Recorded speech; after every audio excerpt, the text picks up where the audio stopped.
And What's we was being are recorded? we are definitely recording. We we are back. We are here. We are large and in charge. This is the great classic movie debate. I'm Kenny. Paul. I'm Steve, and I'm also wearing pants. And that's kind of something different. That's a first for Steve. It's something a little different and unique. Yeah. But he's bucking the trends. We talk movies, anything about movies. We try to keep it interesting. If you're watching right now, please like, comment, and subscribe. Also, don't forget to check out our sister channel, The Great Classic Rock Debate. We're keeping it lively over there. For tonight, well, listen, I don't have any specific topic, but I just wanted to mention that I did see, it's called Ant-Man Quantumania. Quantumania. Yeah, Ant-Man and the Wasp, Quantumania. Steve mentioned last week that he had seen it and thought it was pretty decent. So because I think it's a PG movie without any bad language or whatever, so it qualifies, So yeah, I thought it was pretty good. It's like on a scale of 1 to 10, I'd probably give it like a 6 or something like that, 6 or 7. It's entertaining, it's fun. I don't even think of Ant-Man so much as a Marvel. I just think Ant-Man kind of does his own thing. But I think that those movies are cute and they have good comic relief and that kind of thing and good special effects and all that. So I don't know. I liked it. The first Ant-Man movie was tremendous. Sorry, Steve. And the second one, I was like, nah. So I'm not motivated to see the third one until someone puts a gun to my head. Go ahead, Steve. No, I just think it got a lot of bad press, but the reviews on it, a lot of people were hating on it. And I just thought, yeah, it's a Marvel movie. It's not any worse or better than any of the other ones. It's kind of a middle of the road Marvel movie. And maybe that's why I thought I liked it better than I expected. I mean, it does what it's supposed to do. And it's not, it's not, it doesn't fall into the woke trap that, like I said, that I think about. Correct. And it's not an Oscar type of movie. It's just a fun, entertaining movie. So I felt like it met that standard. Okay, I got a question and for it's got the best villain. I think he's still Jonathan Majors as Kang. Yeah. I'm knowing nothing about the movie and what to expect going into it. I thought watching, I was like, man, he's pretty solid. He's a good villain. He is. So. Yeah, but neither one of you, Kang was an Egyptian person, so not black. I didn't know that. Yeah, so the same thing with Cleopatra. They cast a black woman because Louis Farrakhan says that the sub-Saharan dark black people were Egyptian. No. And not only that, but Cleopatra was Greek. Right. So, okay, here's my question to you two. Right. I love you guys on the spot. What, DC aside, what's your favorite Marvel movie?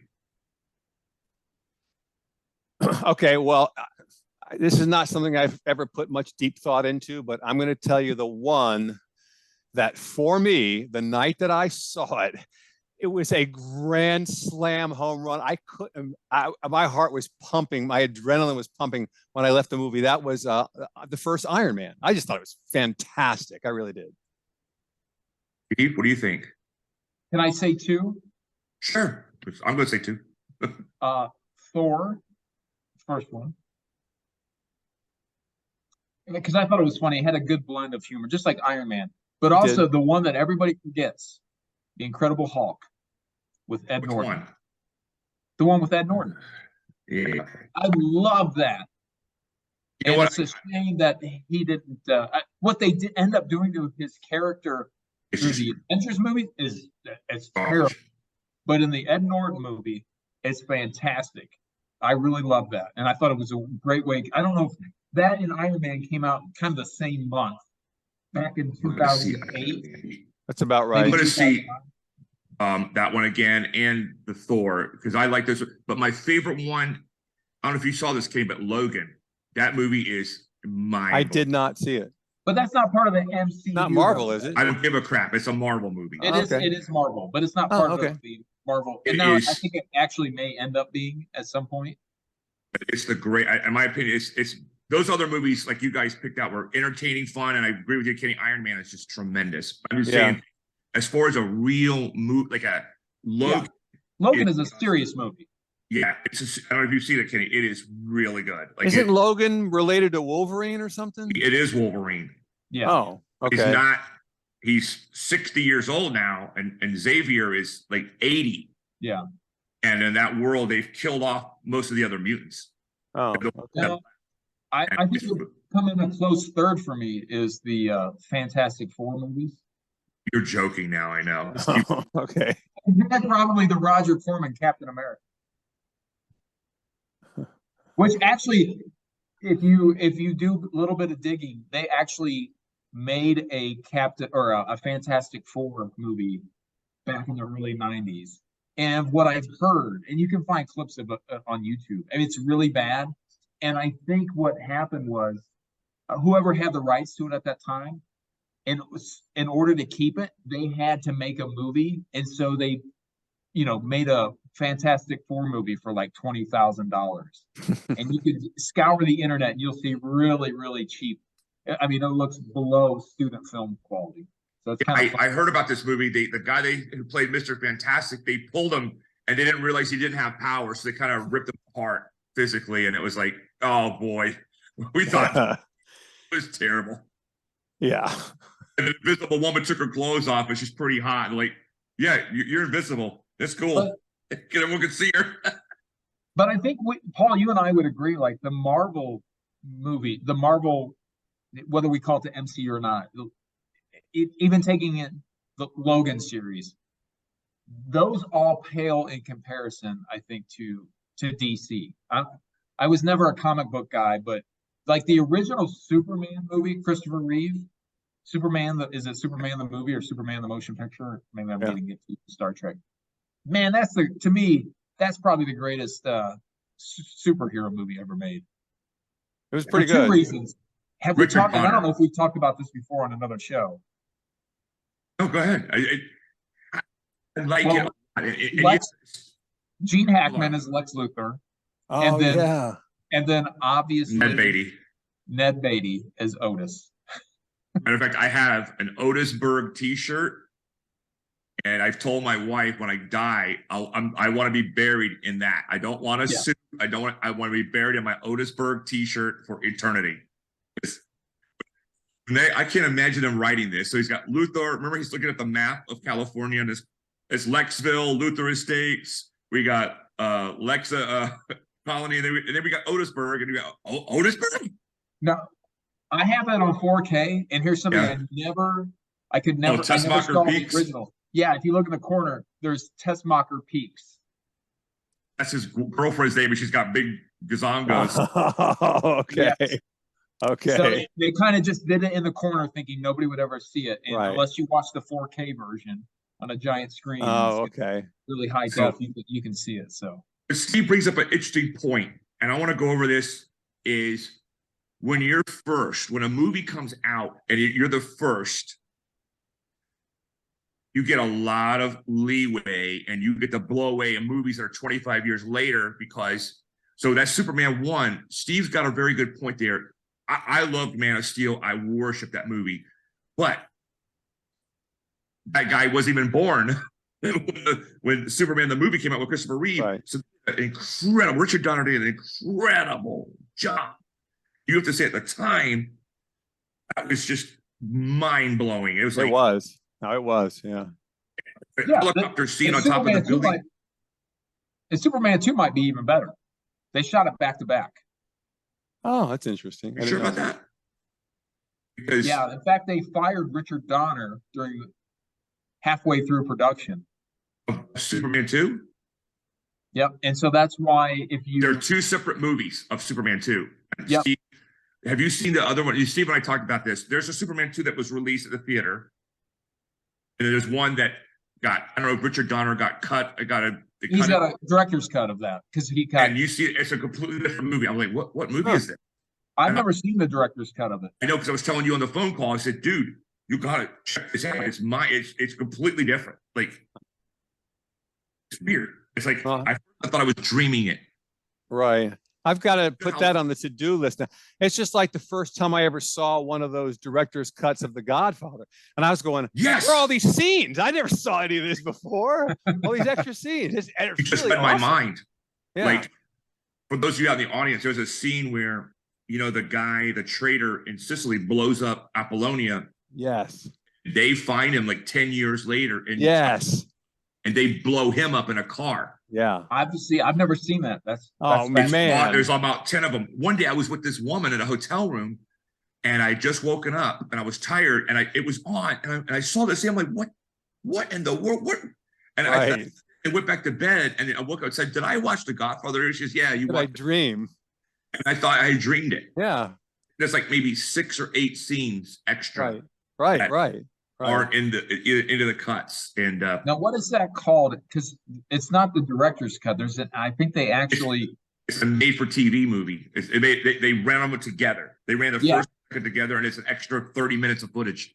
But I think you can get it on DVD. I have on the Blu-ray. I have The Godfather. They have all those extra scenes. Okay. But they don't have them where you can put them in and watch them, which sucks. Okay. Well, I believe they released it as a version that has all those scenes in it. Maybe they have now. You're right. My version is 20 years old. That's my DVD version. Hey, let me ask a question real quick. I'm going off track here, but we were talking about Marvel and Logan and all stuff a minute ago. So Logan is Wolverine, or they're the same, okay? And are the X-Men part of Marvel? Yes. Oh. Yeah. Wolverine is one of the X-Men. He's the breakout. I knew that, but I always thought the X-Men was its own. I didn't know it was part of Marvel. They try to, because it'll get, and this is where they completely failed in the Avengers movie. They brought every character, and I was like, oh my God, I can't keep track. And I thought they were going to bring Howard the Duck back to fight whatever his damn name was, Thanos. I was like, this is stupid. Like, this is incredibly stupid. Well, yeah, the reason why the X-Men were not in the Avengers series, and some people know this and some people don't, but they didn't have 20th Century Fox had the rights to certain characters. So they had the rights to or Columbia Pictures had the right to Spider-Man. And they also had the rights to, or 20th Century Fox had the rights to the X-Men movies. So that's why the X-Men were never in the other Marvel, in the Avengers movies. And then they ended up getting an agreement that would allow them to do it. And maybe it's because Disney bought 20th Century Fox, but the last Spider-Man movie, what was it called? Was it No Way Home? No Way Home. Yeah. But it had all of the villains from the previous Spider-Man movies because they finally had the rights to actually use I was going to ask you guys about this anyway, so I'm glad it came up. So this movie got really good reviews. It got really good reviews. I think it's the multiverse or something like that. Or that was Dr. No. Yeah, it's the last one. It was probably about a year ago, not even. Yeah. Okay, I thought that movie was a confused mess. I did. Not only bringing back every villain from the past, but bringing back every Spider-Man from the past. All Peter Parkers. It was all Peter. Yeah, I don't know. I was underwhelmed. I was underwhelmed. Oh, you know why you were underwhelmed? Did you see all the previous Spider-Man movies that those other guys were in? All of them? I will answer you this way. At the time I saw that Spider-Man, the answer was no. I subsequently went back and watched them. And I got to tell you, those are some good movies. They really are. Yeah. That's why if you don't watch the first movies, this movie would make no sense to you at all. That's kind of like a friend of mine who the first Harry Potter movie he saw was like the third or fourth one. He's like, I don't get it. What is all this stuff? And I don't like Harry Potter. Okay, yeah. There's like 3 movies that came before this. Right. Yeah, you might want to check those out. I saw all the other Spider-Mans except the second one with Andrew Garfield. We tried to watch it for the first 5 minutes and we were kind of annoyed and just turned it off. Even though I did like the first one he was in, which had I think it was Emma Stone as Gwen Stacy. Was it the Lizard or am I getting confused? It was the Lizard. The Lizard was in the first one, or the first one with Andrew Garfield. It was Jamie Foxx's character. Was he Electro? Yes. Something like that, yeah. Yeah, he was in the second one with Andrew Garfield. I did not see that movie, but I really enjoyed the first one from that Andrew Garfield. I thought they were both pretty good. Yeah, I agree. And I love Spider-Man 3, which everybody, I don't know why everybody hates it. I love it. Oh my God. I saw that movie at grad school at UCLA with all my other grad school friends. And we're all in screenwriting in the movie business. And we're like, this movie is just gibberish. Well, let's go through it. Let's go through it. What's Oh no, I don't want to. We'll do another show. No, it's garbage. I just don't like it. And I wasn't. It was not just me. I mean, there's not. Gwen Stacy's in it. Huh? You got Gwen Stacy. You got no. That's her name, I right? know what Steve's trying to drag me in. I don't want to do it. And then you have Venom and Topher Grace, and I thought he was pretty good in that. So I thought it was The more Venom movie. Venom movies.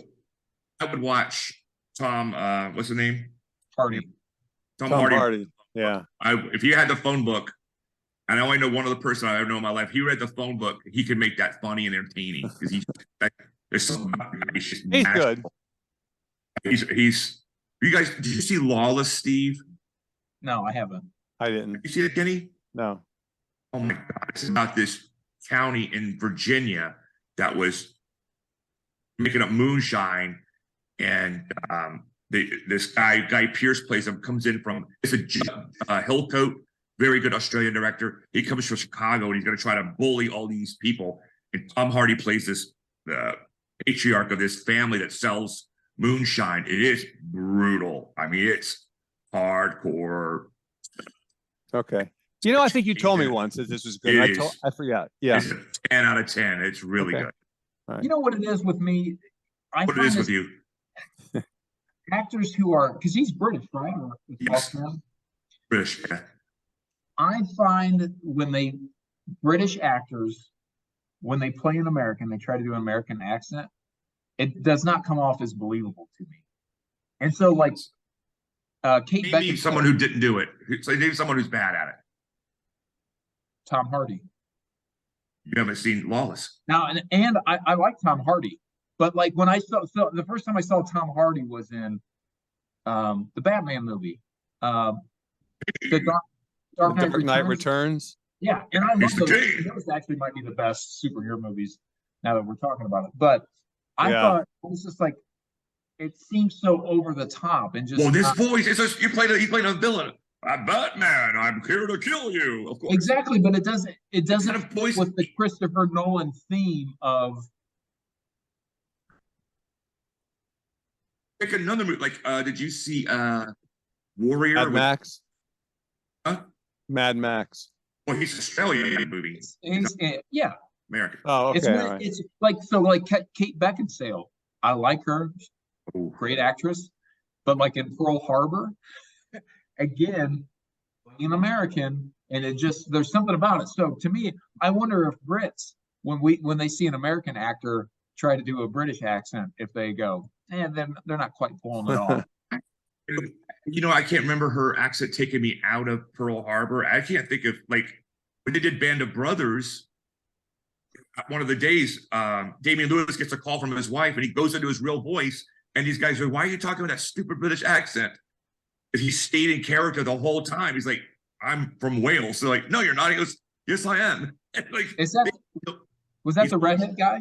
Yeah, Damian Lewis. Okay, yeah. He's badass. I did not know he was British until I saw behind the scenes. I was like, that's what I said. I was driving in my car and I said, what? I was wrecked because I was watching it while I was driving, which is a bad thing to do.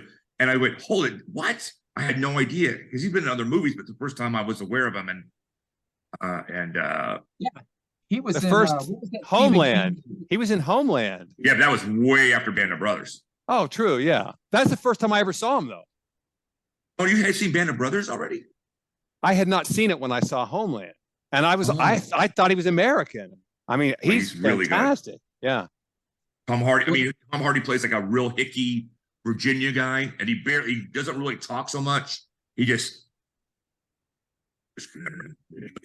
scary how good he is. Well, speaking of accents and two actresses who really pulled it off for me. So there's a movie that came out just last week, Evil Dead Rise, which stars two Australian or New Zealand women.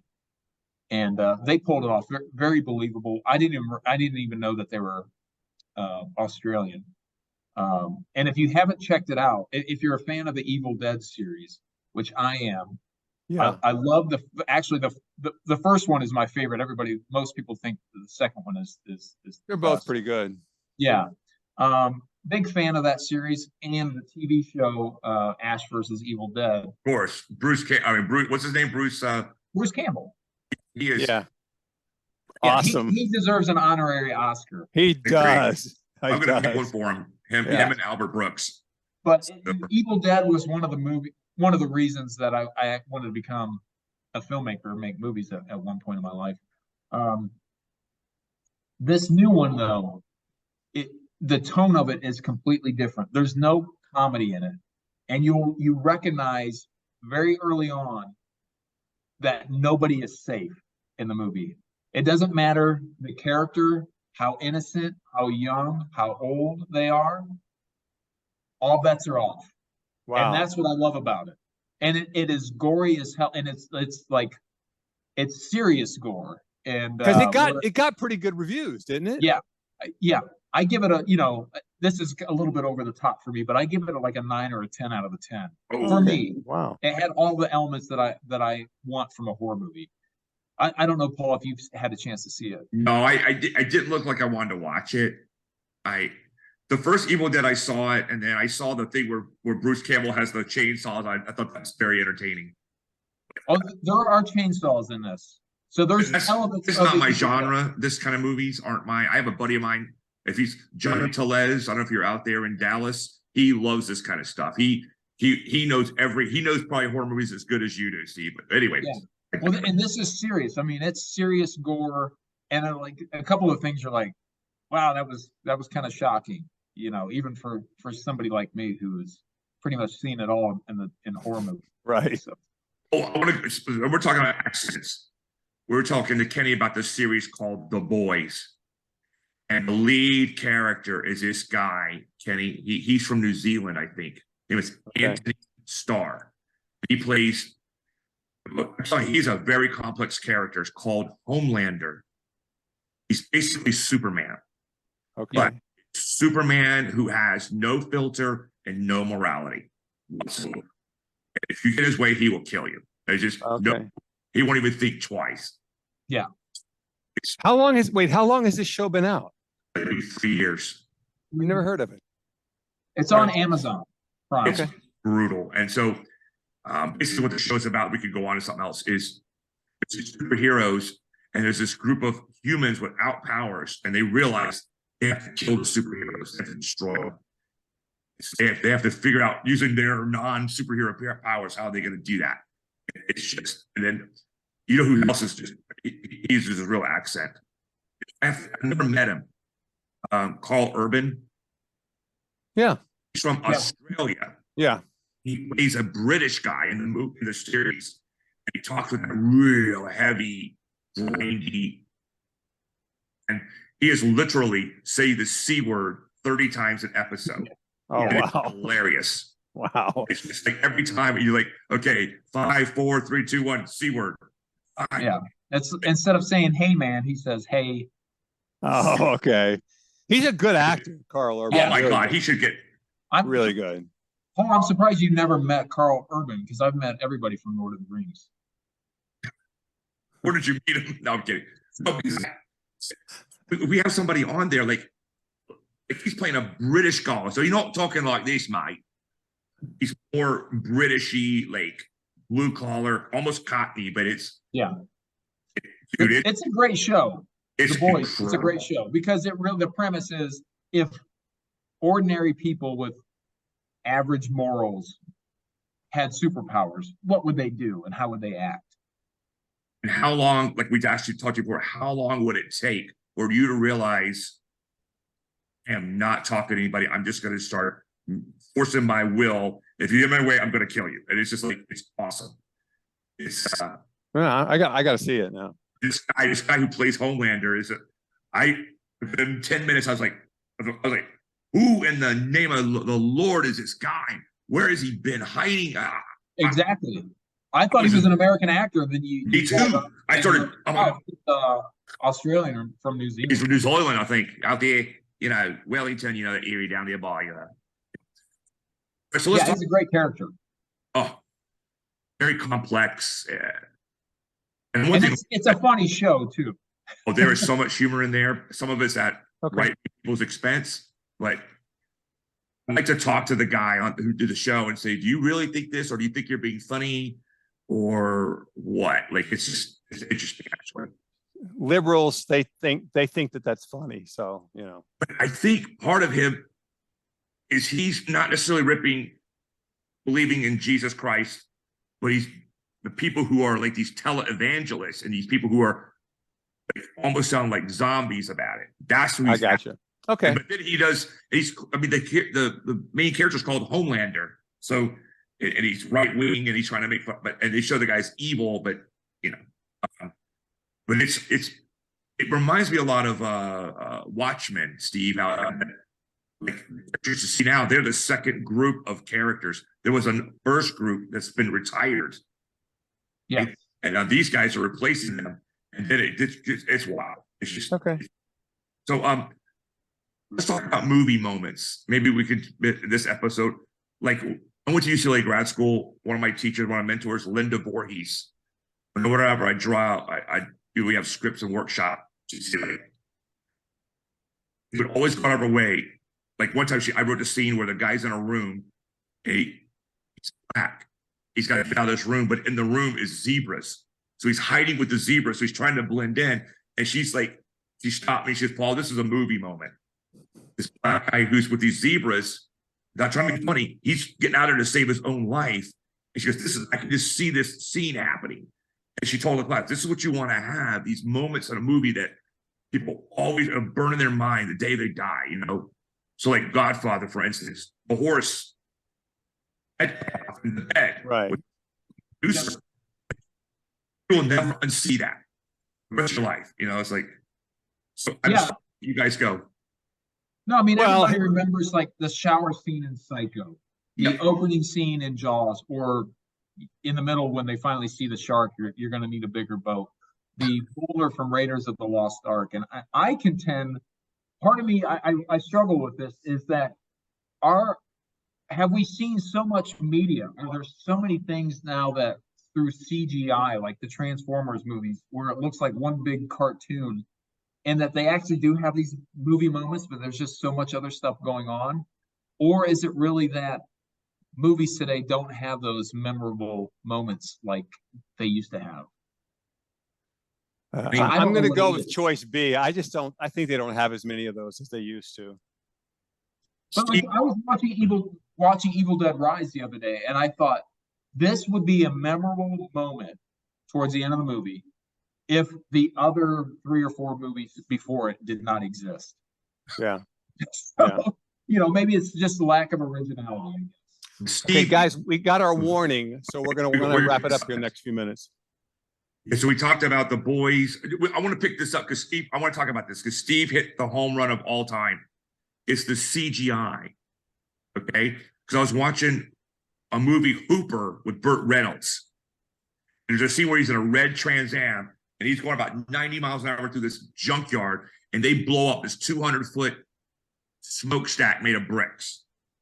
My daughter goes, "Is that CGI?" I'm like, "No. Nope. There's a dude in that car. If that thing hits him, he's dead. Period. He ain't getting out of that." They didn't shoot it with a Commodore 64. They didn't. No, it's so back then. I mean, back in, as you guys know, people in the audience doesn't. When they made a lot of westerns, it was routine for people to get maimed and killed. Right. Movie set. It was routine. Well, Hooper, I mean, the main character was a stuntman, wasn't he? Well, it's Burt Reynolds. It was supposed to be. Oh God, I can't remember the guy's real name. Hal Needham. Oh, okay. It's all about the stunts they did and the stuff, and right. And if you go back and watch, like a T2, Terminator 2, it's such a stupid scene. The guy's driving an 18-wheeler, and the T2 1000, the second one, runs up and grabs the guy. The truck's going like 10 miles an hour and pulls him out and throws him. You know how far it is from the seat of an 18? It's like 12 feet. Right. Even when I was 19, I'm like, "Hold it, you're gonna pull me out of this?" I said, "No, you can't do it because I don't know how that is a break his leg, but these guys are trained and they're professionals, right? And all this stuff is gone now, like except for like John Wick. Which go ahead. Yeah, and I would say like the last movie moment that I could really remember, like you going back, and this is 30 years now, like Jurassic Park.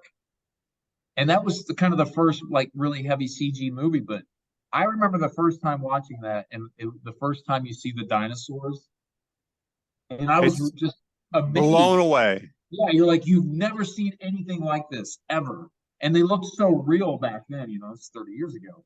And Yeah. then the scene with the T-Rex and they have the cup of water and the sound of the T-Rex walking and makes that little Yeah. ripple. Yeah. Those were like that. Those are kind of like the last movie moments that I, remember. Now, Jurassic Park, I don't love the movie. It's an okay movie. It's got its flaws, but I can't think of anything since then that's maybe the John Wick movies, but really, what's the last great movie moment that people can remember? Well, I'm Steve, going to volunteer this one. This will always be one of my favorite ones, and I know you guys know it. Why, Johnny Ringo, you look like somebody just walked over your grave. For me, that is a movie moment. Huckleberry. Yeah, no question. Like Steve, and Steve hates this movie with a passion, but the opening scene to The Matrix, they try to cuff Trinity and she jumps up in the air, and I'm like, hold on, what in the hell is going on? And it was like that just blew me away. Like, yeah, I guess The Matrix has got a lot of its own movie moments. So but Steve, you bring up a good point. 24 years ago. No, you're right. It's like I was trying to think of other stuff where there's like, Okay, guys, any honorary Oscars? Bruce Campbell gets one. Right, Steve? I'm gonna go with that. I can't think of any honorary Oscars off the. I love you, Bruce Campbell. I love you. Yeah, he's awesome. Hopefully, All right, we get him on the show. Last week or the week before, we had mentioned James Bond, and I subsequently watched Man with the Golden Gun. So I'm going to give another honorary Oscar to Britt Eklund, who also got for The Wicker Man. So she's got two for me now. Steve, you ever see Wicker? You got to watch that, man. You really do, Steve. I would like to give an honorary Oscar then to Hervé Villechaize for his role. Yes. The plane. Good choice. Yeah. They couldn't make that movie now because you can't kick the shit out of a little person anymore. No, well, we need to do a series on or a show on James Bond and what the best Bond movies are. Yes, we should. And best Bond songs. All right, we got to go, right? Okay, we got to go. Any final thoughts? No. Okay. We love Bruce Campbell. Okay, well, that's it then for this week. This is the Great Classic Movie Debate. If you're watching, please like, comment, and subscribe. And don't forget to check out our sister channel, The Great Classic Rock Debate. I'm Kenny. I'm Paul. I'm Steve. And until we meet again, we'll see you next time. Thanks for watching. All right. Bye.